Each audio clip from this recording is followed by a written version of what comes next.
BJP కాబోయే జాతీయ అధ్యక్షుడు ఎవరు అనేది ఉత్కంఠ రేపుతోంది. ఈసారి వెనుకబడిన వర్గాలకు ఛాన్స్ దక్కే అవకాశం ఉందని ప్రచారం జరుగుతోంది. అన్ని రాష్ట్రాల అధ్యక్షుల ఎన్నికలయ్యాకే జాతీయ అధ్యక్ష ఎన్నిక ఉంటుంది. బీజేపీ రాష్ట్ర అధ్యక్షుల ఎన్నికలు వేగంగా కొనసాగుతున్నాయి. 37 రాష్ట్రాలకు గాను ఇప్పటికీ 26 రాష్ట్రాలకు నియామకం పూర్తయింది. తొలి దశలో 14 రాష్ట్రాలకు, రెండో దశలో 12 రాష్ట్రాలకు ఎలక్షన్స్ కంప్లీట్ అయ్యాయి. మరో 2 వారాల్లో మూడో దశలో ఉత్తరప్రదేశ్, గుజరాత్, కర్ణాటకతో సహా మిగిలిన 11 రాష్ట్రాలకు బీజేపీ అధ్యక్షుల ఎన్నిక ప్రక్రియ ప్రారంభమవుతుంది.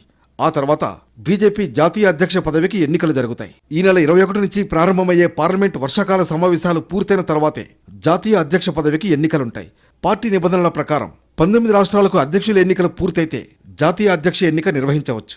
కానీ మూడో దశలో యూపీ, గుజరాత్, కర్ణాటక లాంటి కీలక రాష్ట్రాలకు అధ్యక్షుల ఎన్నికలు పూర్తయిన తర్వాతనే ఈ ఎన్నికలుంటాయి. మొత్తం 37 రాష్ట్రాలకు అధ్యక్ష ఎన్నిక పూర్తవగానే ఢిల్లీలో జాతీయ కౌన్సిల్ సమావేశంలో జాతీయ అధ్యక్ష ఎన్నిక ఉంటుంది. ఈ ఎన్నికల్లో ఓటర్లుగా జాతీయ కౌన్సిల్ సభ్యులు, ఎంపీలు, రాష్ట్రాల పార్టీ అధ్యక్షులు ఉంటారు. పార్లమెంటరీ బోర్డు సభ్యులుగా ఉన్న లక్ష్మణ్ సంస్థాగత ఎన్నికల్ని పర్యవేక్షిస్తున్నారు.